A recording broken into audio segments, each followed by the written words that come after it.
조건 만남으로 생계를 유지하다 결국 돈 때문에 사람의 목숨까지 빼앗아버린 인간 말종 고미숙을 알고 계십니까?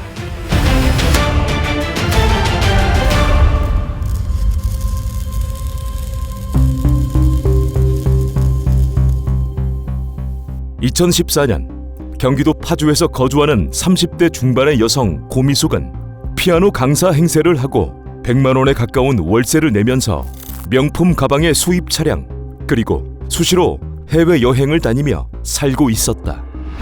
그리고는 자신의 화려한 일상을 자랑이라도 하듯 SNS에 업로드하고는 했으나 사실 그녀는 일정한 직업 없이 유료 채팅 사이트를 통해 이른바 조건 만남을 하며 생계를 이어가는 여성이었고 경제적으로 힘든 상황이었다.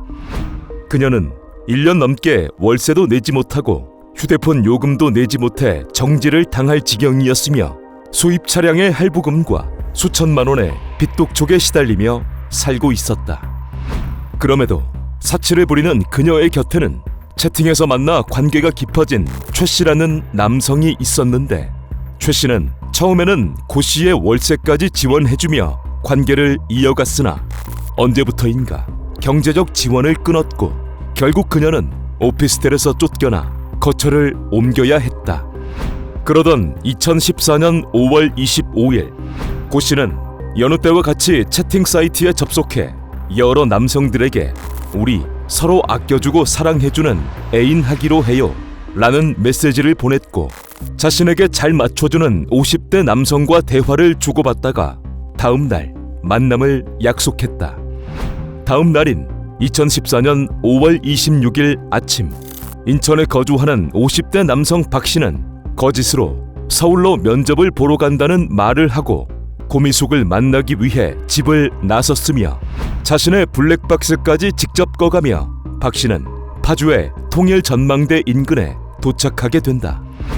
얼마의 시간이 지난 뒤 박 씨의 차량 옆에 은색 수입차 한 대가 멈춰섰고 그 차에는 검정 미니스커트, 긴 생머리를 한 고미숙이 있었다. 잠시 후 박 씨는 자신의 차량을 두고 고 씨의 수입 차량으로 옮겨 탄 뒤 어디론가 향하게 되는데 채팅으로 알게 된 지 하루 만에 그리고 직접 얼굴을 본 지 10분 만에 두 사람이 향한 곳은 다름 아닌 인근의 모인텔. 잔혹한 사건은 그때부터 시작되었다.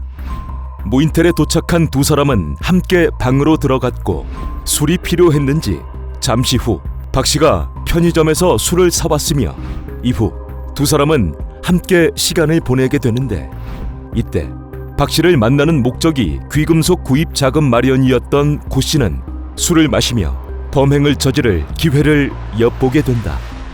그렇게 자리를 이어가다 박 씨가 등을 돌리자 고 씨는 이때다 싶어 자신의 가방에 미리 준비한 30cm의 회칼로 박 씨를 무자비하게 공격하게 되는데 무방비 상태였던 박 씨는 어찌할 방법이 없이 목과 가슴, 다리 등에 무려 40여 곳을 난자당하며 그 자리에서 숨져야 했다.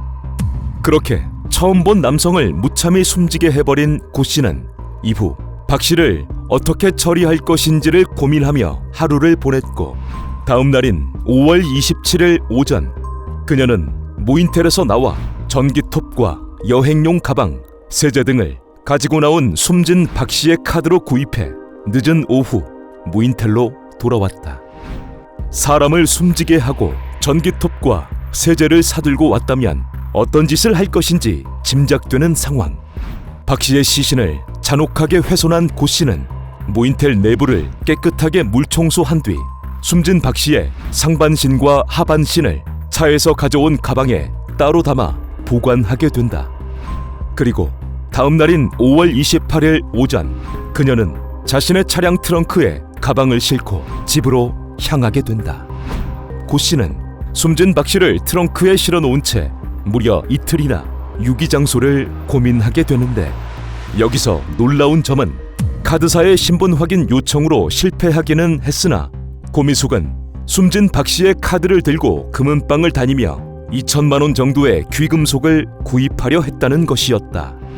더 놀라운 점은 그러한 상황에도 고 씨는 채팅을 통해 남성을 만나 관계를 맺었는데 대체 무슨 정신인지 과정에서 조건 만남 금액을 조율하기도 했었다. 그렇게 뻔뻔한 일상을 보내던 고미숙은 PC를 통해 유기 장소를 검색하다 5월 30일 밤 박 씨의 하반신이 담긴 가방은 파주의 한 농수로에, 상반신이 담긴 가방은 인천 남동공단에 버리게 된다. 이때 고미숙은 완전 범죄라고 생각했겠으나 허술하고 악랄한 그녀의 범행은 곧바로 드러났다.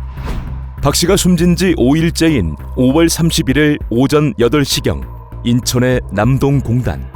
잠시 담배를 피우러 나온 직원은 건너편 건물의 담벼락 쪽에서 숨진 박 씨의 상반신이 담긴 가방을 발견하고 열어보고는 즉시 끔찍한 상황을 경찰에 신고하게 된다.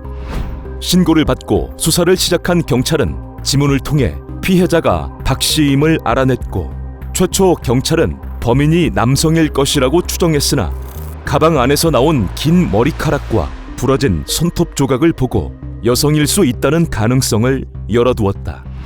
이어 경찰은 가방이 발견된 공단 주변의 방범용 카메라를 확인하다 가방을 버리고 가는 고 씨의 차량을 발견했고 그 차량을 추적한 끝에 박 씨와 함께 무인텔로 들어간 것까지 확인했다.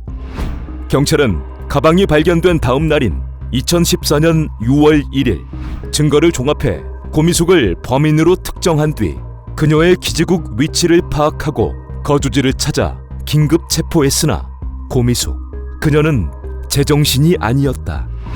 고 씨의 차량 뒷좌석에는 혈흔과 범행 도구 그리고 숨진 박 씨와 고미숙의 DNA가 확인된 전기톱이 발견되었고 가방에서 나온 손톱 또한 고 씨의 손톱으로 확인되며 그녀가 범인임이 확실한 상황이었다.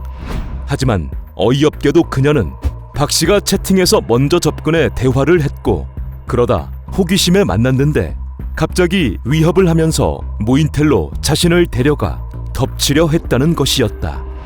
그래서 자신은 어쩔 수 없이 정당방위 차원에서 했던 행위였다며 범행을 전면 부인했다. 회칼 손잡이에 테이프까지 감싸서 피해자를 40여 곳이나 난자해놓고 이게 할 소린가.